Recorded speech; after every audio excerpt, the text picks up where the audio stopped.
So, ladies and gentlemen, allow me to also repeat my great thanks to you, to Sabina, to the NALIS organisation, and to America for Bulgaria for extending the invitation to invite me back here, which is always wonderful to be in Bulgaria and in Sofia and to see you all.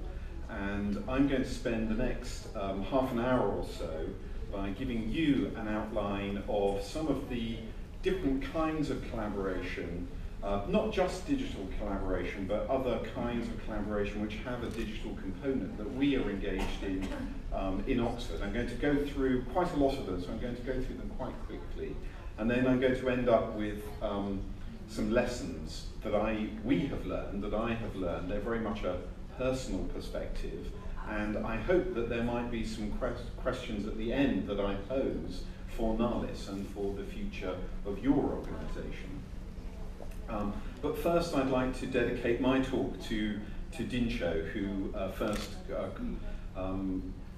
extended the invitation for me to come, and what a wonderful experience that was. And I'd also like to begin with a quotation which I stumbled upon recently, which I think says something about the idea of collaboration and why we might engage in collaboration. And I think it also perhaps says something about our relationship together with NALIS and the group of individuals from America and Europe who've come to share their thoughts with you.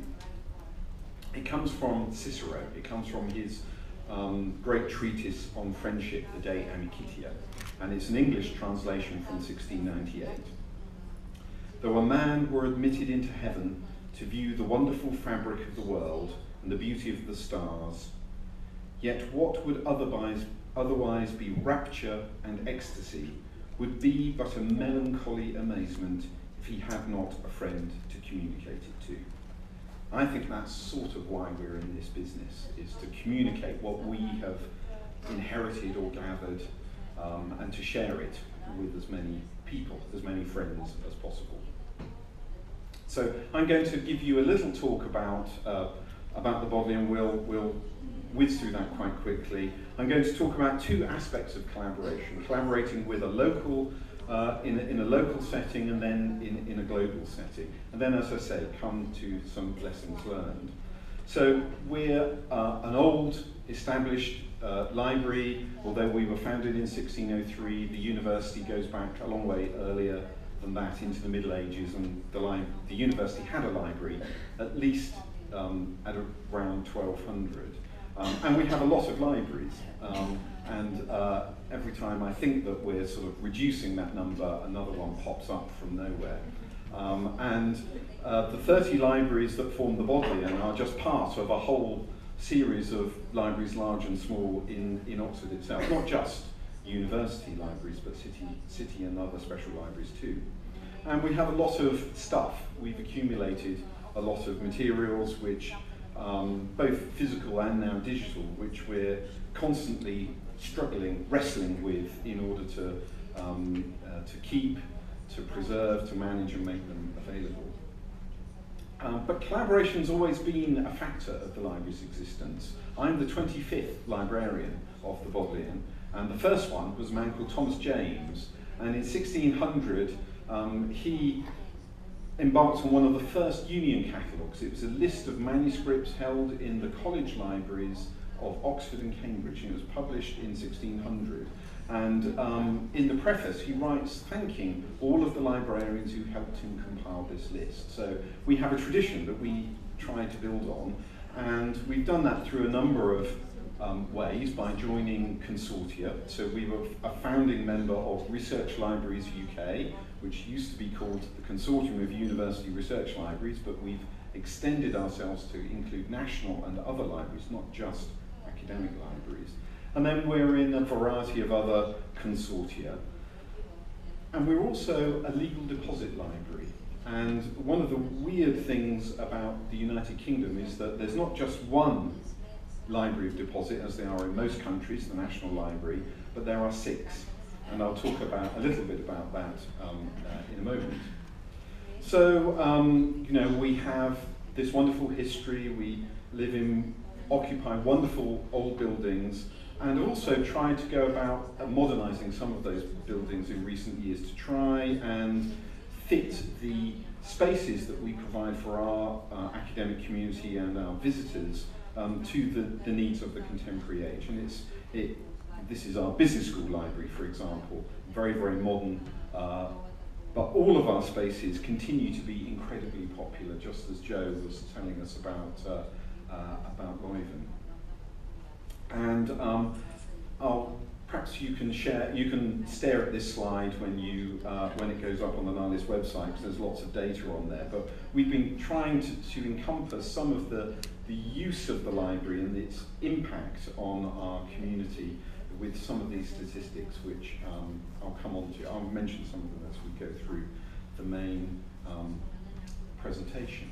So, local collaboration. Why would we collaborate locally? Well, some of that is for shared services, to develop economies of scale, to share costs to make it cheaper, to lower the barriers of entry, and to leverage distributed skills and facilities, and to utilise the power of a network, both the human and technological networks. And in order to do those, you need leadership, vision and commitment from all of the participants, perhaps shared differently. And I'm going to talk about a few examples, some of them very digital, some of them perhaps not quite so digital, which show how we've been trying to work together with our local community of libraries and scholars in Oxford. And the first I'm going to talk about is about storage and conservation. And I'm sure all of you, the libraries that I visited in Bulgaria on my various visits, all share the same problem actually that British libraries and the libraries in Oxford have, which is that storage of the physical is a continued problem. And we decided that enough was enough about 3 years ago, and we built a very large off-site storage facility 25 miles outside of Oxford, and we have about 10.5 million collection items in it now. And it's very much modelled on the kind of high bay storage facilities in the United States. So we borrowed from the lessons that you find at ReCap and at Harvard and Yale and many others. And we put a lot of things in there. And we were able to bring a whole variety of smaller, less good storage facilities that we already had into one big facility, and to develop those economies of scale, to have specialist staff for the first time. It's driven by forklift trucks, effectively. It was an odd moment when we posted a job advertisement for the library asking for a forklift truck license for our staff, so a first in our 400 years. And it's been a fantastic success. Last year we had 240,000 items brought back to libraries in central Oxford. But the point of this story is not that that facility has worked well, but that we built it with growth space, and we found that actually, why don't we share the empty shelves with other local libraries?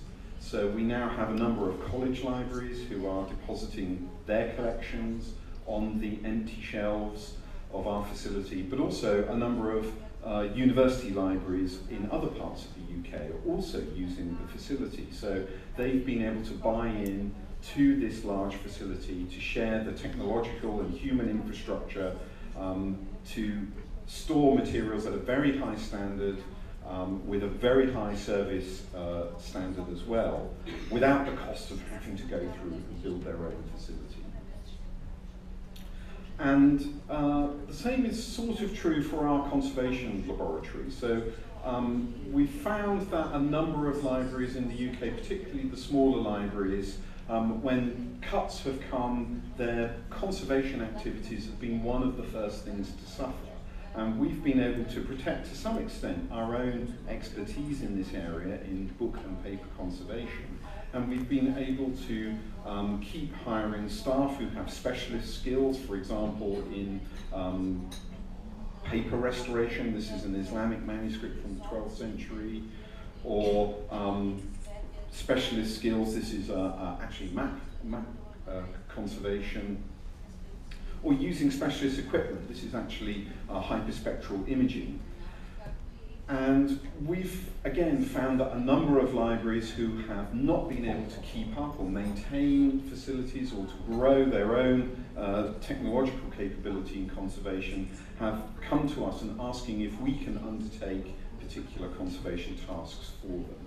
And so having the scale in order to be able to undertake that has been valuable not just for us, but for a whole variety of other libraries too.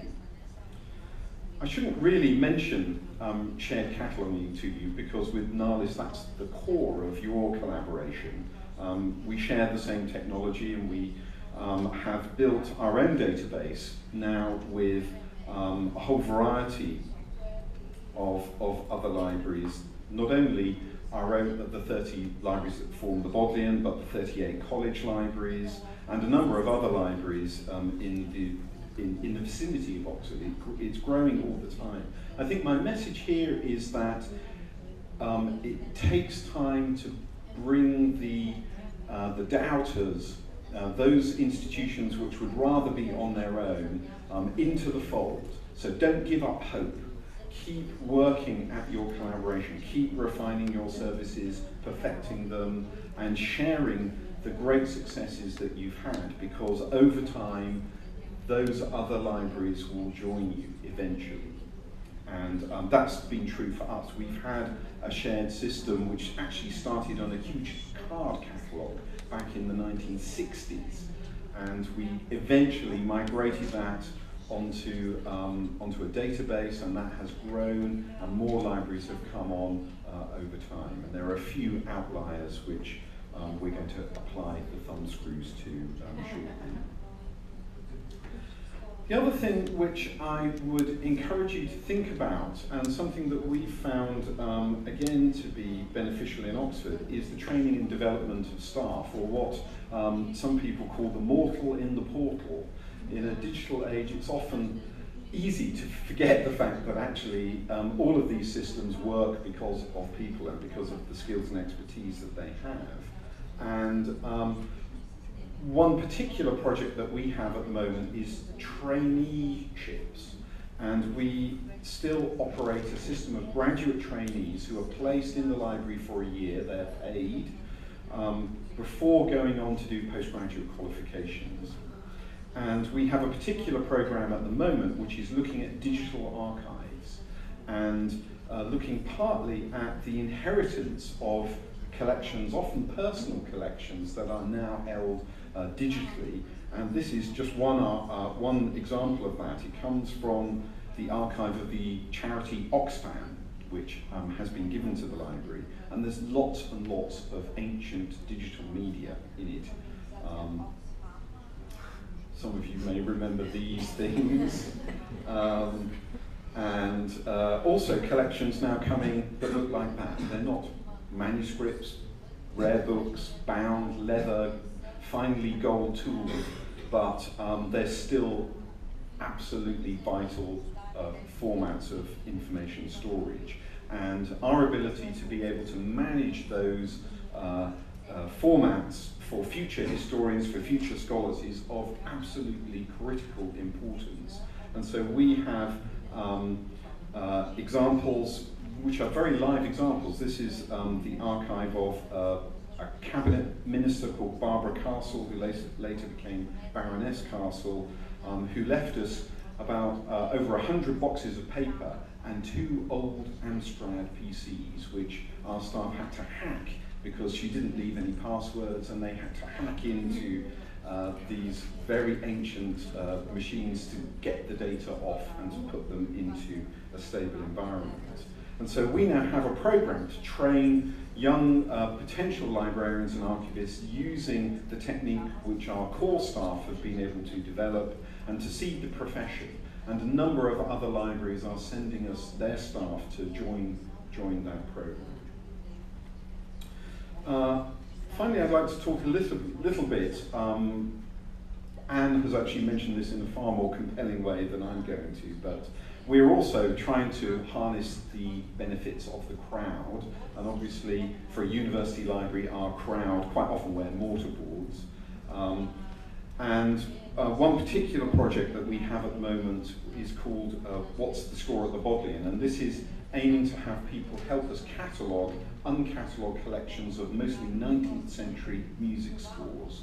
And this is a project which we have collaborated ourselves with. We didn't build the platform for this ourselves, but we worked with a university department, our astrophysics department, who have a project called Galaxy Zoo. And that has been an amazing project which has attempted to harness the power of amateur astronomers to help map the stars. And they have built a platform to engage with that community. It's been very, very successful. And we have we've put our project on their platform as a way of helping us to catalogue material that would take much, much longer if we were just employing our own cataloguing staff to do that. And you can see the kind of interface that we provide.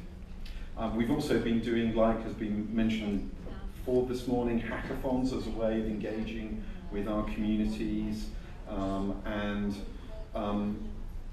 on a less technological note, but picking up the point that Joe was making about the connections between libraries, archives and museums, we've actually extended this to a theatre company. This is the Globe Theatre in London, who come every year to perform Shakespeare in our 17th century quadrangle, and we've worked with them to develop online resources, exhibitions, educational programs, as well as the actual, obviously, the core performance.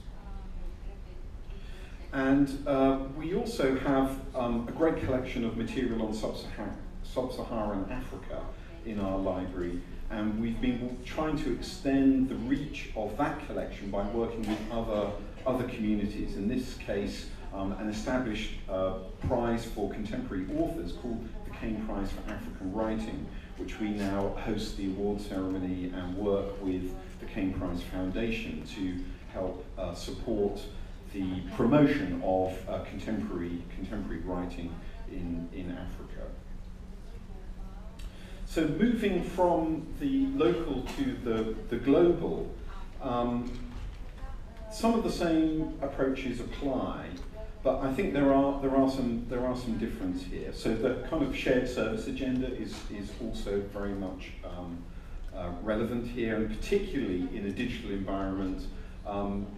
It's no longer the case that one institution can solve all the problems themselves. And we have to support, as Joe and Anne were saying, the changing modes of scholarship, which increasingly, certainly in an academic environment, our academics are working with their colleagues around the world, and in a very connected way, and in a very interdependent way. And our library services need to follow those changing modes of scholarship. And that can best be done operating at scale. Scholars are no longer obsessed with the fact that a particular library holds particular collections. They just want to get at the stuff. And global collaboration can also help in the deepening of the impact or the outreach or the brand of a library. Particularly in an academic community, if library connections can help forge academic links, they're very they're warmly received by our academic colleagues. It also helps us to leverage funding opportunities as well, because there are a number of funding agencies, Horizon 2020 being an obvious example in Europe, that are really focused at collaboration. So digitisation, well, obviously we're all doing digitisation. One particular project that we've been involved with recently is a collaboration with the Vatican Library, which has been both about bringing together collections which have been, which are complementary to support new scholarly collections for use and reuse, but also to help transfer skills and knowledge between the two institutions, and particularly from our side on the technology and the use of social media and so on. So we have a blog, we have a Twitter feed, which when we started the project, the Vatican Library didn't have, but they do now. They also have, even more recently, the power of the Pope himself, who tweets. We failed so far to get him to tweet about our project, but we keep trying. Part of the benefits of collaboration are that sometimes it can be really interesting and good fun. So getting to visit the prefect's private apartments in the Vatican City was one of those fun moments. Another global project is one which we actually started off as a local collaboration. So this is called Cultures of Knowledge, which has produced an online database called Early Modern Letters Online. And the project is about harnessing the power of correspondence between learned individuals in the 17th century. And it started off with a card catalogue, which itself was a collaborative effort and almost a crowdsourcing effort. So scholars coming into the library in the late 19th and 20th century were encouraged to fill in a card every time they read a letter, a manuscript letter, and they filled about 70,000 cards with metadata, what we would today call metadata, which we went about digitizing as the basis for this database. But since we started to do that with the support of the Mellon Foundation, we've brought in other projects around Europe to add to that database. So from Prague, from Madrid, from Amsterdam, a whole variety of other projects have joined forces with us and enabled us to work, again, with other institutions who have particular expertise. This is a project at Stanford which is using our data to help visualize the networks of correspondence in the 16th, 17th and 18th centuries. There are also some projects which we've become involved with in a collaborative way, which we don't have any particular, if you like, direct involvement other than just contributing data to. So Art Store and perhaps even Europeana are examples of those where just supplying our metadata and our content as part of a global initiative is just part of our duty as libraries to be participatory. And then there are other kinds of collaboration at this network scale which again point to the impossibility of being able to solve every technological problem ourselves. So our web archiving platform, which we have started to do web archiving relatively recently, we decided to use the Internet Archive's Archive It service. So a relatively low cost, relatively low skill barrier to use that service, but it's enabled us to get going on serious web archiving ourselves. This, you'll have to believe me, are the backs of the heads of the directors of the legal deposit libraries in the UK. So there's Rowley Keating, the Chief Executive of the British Library, Anne Jarvis from Cambridge, Helen Shenton from Trinity Dublin, Aled Jones from the National Library of Wales, and John Scally from the National Library of Scotland. And we all collaborate in a long-term venture of legal deposit. So it started off in print with us, actually in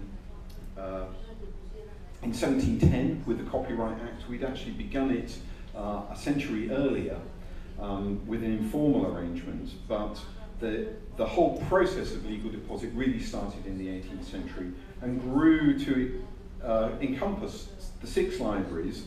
Trinity College Dublin is there because of our kind of colonial history with what is now the Republic of Ireland, which we've kept up this one particular connection. In 2013, the legislation was extended to include electronic publications. So, e-journals, e-books, electronic music, electronic digital maps, and the UK web. And we now have a shared infrastructure which is being built to implement the change in the legislation. And that has meant a great deal of effort on behalf of the 6 libraries who are sharing not only the financial costs, but sharing the skills of our staff and the technical infrastructure to make it possible for us to harness this material. And it's based on shared goals, but it has the benefit of being enacted in the UK Parliament. So it means there's the force of law behind it. We can't not do it. And that helps focus attention. And to date, we have we've collected over 400,000 journal articles. The e-books are just beginning to come on stream. And we also archive the UK web domain twice a year. And the last time we did that, it produced 57 terabytes of data, quite extraordinary. We're also very committed, thinking of much older material, to the Consortium of European Research Libraries and to its heritage of the printed book database and to its thesaurus, which are, again, providing that sort of networked capability which none of us could do on our own. And I must confess, as a director of CERL, I encourage NALIS to think about joining CERL in one form or another, or at least contributing your early printed book records to the CERL database.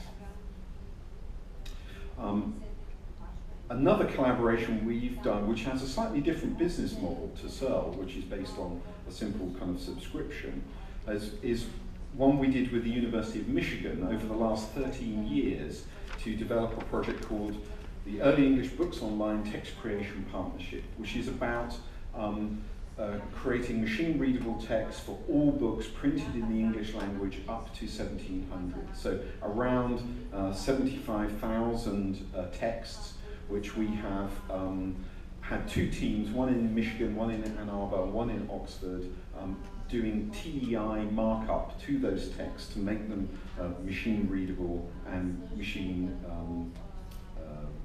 changeable. And the business model there has been quite interesting because it's been based on joining the partnership. So there's a fee. There's been over 160 libraries around the world which have contributed a fee to make it possible for us to convert those materials. But after 5 years of the project's completion, or the phases of the project's completion, that content is released open access. And the first release happened in January this year, and we had over 5,000 visits to the data archive from over 78 countries in the first month. So it's been fantastic to see the way that this material has been used, and we have had a couple of hackathons in Oxford around the use and reuse of that data. Paying tribute to Anne Thornton and the New York Public Library, a different model, which is one based on a project grant.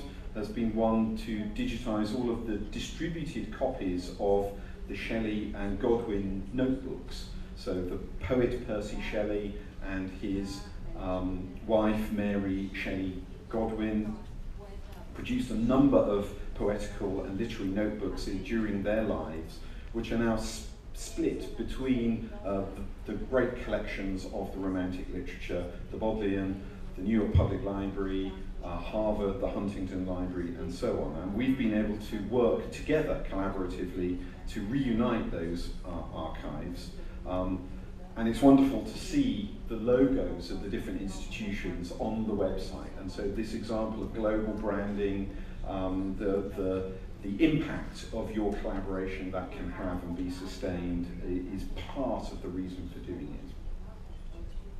I'd like to talk about exhibitions just for a moment, because in the digital age, the power of the physical artifact to attract and inspire has been almost emphasized as we become deluged with digital avatars. And we've done a number of different collaborations to bring distributed collections from around the world to educate and enlighten. This was one in the Jewish Museum in New York a few years ago. We worked with the State Library of Victoria in Melbourne to bring Persian material from Oxford to together with Persian material that had ended up in Australia.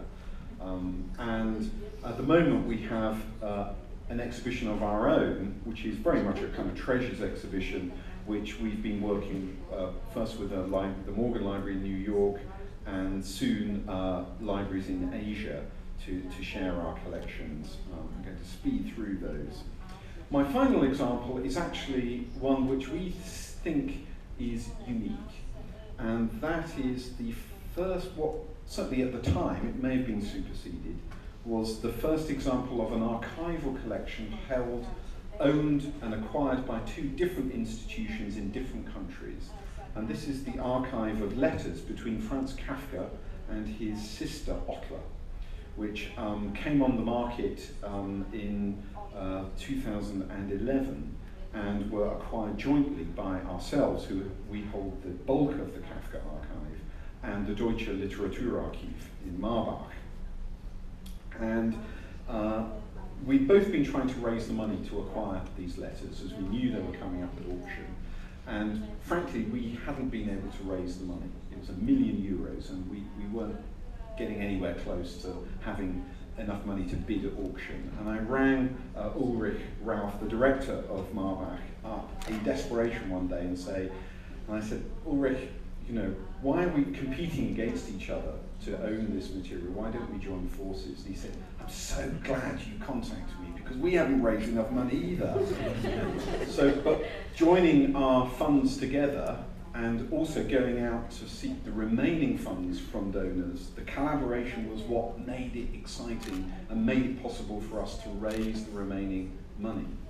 And so we acquired them together, and we have a unique arrangement, which means that they held some of the time in Oxford and held some of the time in Marbach's wonderful new exhibition centre. But we have the right to have them for half of each year. And we haven't spelled out exactly which days of the year we will take possession of them. But we have a spirit that we will work together and plan ahead our exhibition and research schedules. And of course, we're also in the process of digitizing them and putting them online at the moment. So I'm going to speed up, as I'm sure everyone's stomachs will be rumbling ahead of lunch, and talk about some lessons learned. So the first is that, well, these are very obvious things to say, really. Collaboration is necessary. In a digital age, it's unavoidable. It can be costly and takes time. So the work that we did, for example, with the Vatican Library, and we love working with them, but this was a new thing for them. And it took quite some time to get into the mode of collaboration, to sign the agreements, to get the lawyers to work together. And we had to invest a lot, not financially, but in time in order to get that to work. But collaboration can also be fun. So there's a flip side to the cost. It's normally hard work, so keeping up those connections, particularly in a very distributed environment where everyone is very busy, because collaboration, I've found, works best when you have good relationships with people, and maintaining good relationships means you have to invest the time in doing that, even if it's just sending an email saying, how's it going? Just remembering to do that. And it requires a commitment. It requires leadership, so bodies like NALIS are absolutely vital for the leadership that they show, and it requires trust, sometimes formal trust, so formal institutions called trust, but also the soft sense of trust in one another. You've got to make sure it fits your strategic goals, both institutions or parts of the organisation. You have to continue to develop staff culture. So the point that Joe was making, where there are, I forget the term you used, blockers to change. You've got to work on staff culture. There's obviously the pressures of actually giving up. Often with collaboration, you have to give up some of your own customization, your own special ways of working in order to make the collaboration work. The scalability works best on harmonization of things like standards. both technical standards, quality standards, approaches to things like metadata, thinking about audiences together, and indeed in business models, because some institutions may have different business or financial constraints than others. I've talked a little bit about communication, I've talked a little bit about time. One of the things we found also with working with institutions like Stanford is that they're actually awake at different times than we are. And so arranging things like conference calls so that they're just getting up before we go home for the day, but sometimes these things can be tricky. And I think you can never allow enough time for planning. My experience is the more time you're able to plan, the better your collaboration will be. I'd like to end up just with a few of my own thoughts about NALIS and where it might go in the future. So these are very much a personal perspective, and you'll forgive me for the comments that I make. But from where I can see, over the years that I've been coming here, it's been a fantastic success. So you should be incredibly proud of yourselves, and you need to celebrate it. You need to congratulate yourselves. You should be blowing your trumpet because you've done a fantastic job. You've done a really amazing work. And I think you must make it visible, this success, to the people of Bulgaria and to your government and to your politicians. It's absolutely vital that you do that. Because librarians have a tendency to kind of hide their light under a bushel. I don't know if you know the biblical phrase, and for being modest about things. So this is not a time to be modest, people of NALIS. You've built up great momentum, and I hope you're going to think about extending the collaboration. So where are you going to go next with NALIS? Who are you going to talk to? Are there other sectors in your community? How are you going to work with the National Library, which in every country has a unique and important and vital role in information provision? So, but also the leaders of NALIS need to keep their leadership up and their commitment strong. I think the vision for the next phase of NALIS needs to be brought to the fore, and the community needs to be excited and enthused. And you obviously have a business case to think about, and sustainability is absolutely key here. And to my perspective, from the context of the UK and other European countries that I've seen, what you've built really is knowledge infrastructure. And government has to play some part in sustaining knowledge infrastructure. We've had various bodies in the UK. JISC, some of you may have been aware of its work, is one, which it has some government support, but also now has a subscription model as well. So it's a kind of almost a public, not quite a public-private partnership, but a collaboration between the state and the institutions that benefit from that infrastructure.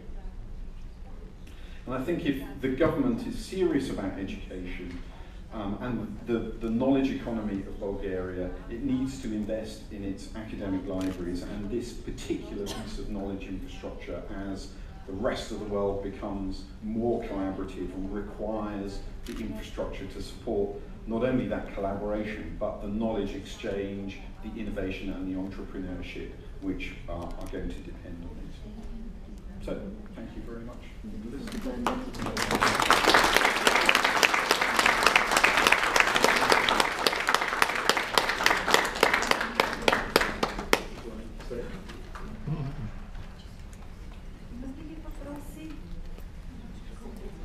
Може би всички сте изморени. Аз безкрайно много благодаря на нашите лектори за интересните, изключително поучителни лекции. Видимо този тип на сътрудничеството, на диалога трябва да продължава, за да се надяваме, че ще даде още по-ползотворни резултати. С ваша помощ надявам се това да продължи занапред. И ако след като се върнете вкъщи, поразмислите и имате нови идеи предвид това, което научихме сега, ако имате нови предложения, ако искате да ни похвалите, също сме готови да чуем, да сътрудничим, да обменяме опит. Надявам се стъпка по стъпка да издигнем това общество на знанието на по-високо равнище, на това, което ни се иска да бъде, а не това, което мечтаем само. Тоест да го преведем на практика, да го имаме и да свикнем с него и то да стане стандарт навсякъде, не само в България, но и заедно с нашите партньори да издигнем обществото на можещите, на знаещите, т.е. на силните. Тези, които знаят, те са силни, надявам се. Благодаря ви за времето, което успяхте да отделите на нашата конференция. Надявам се, че ви е била полезна. Благодаря.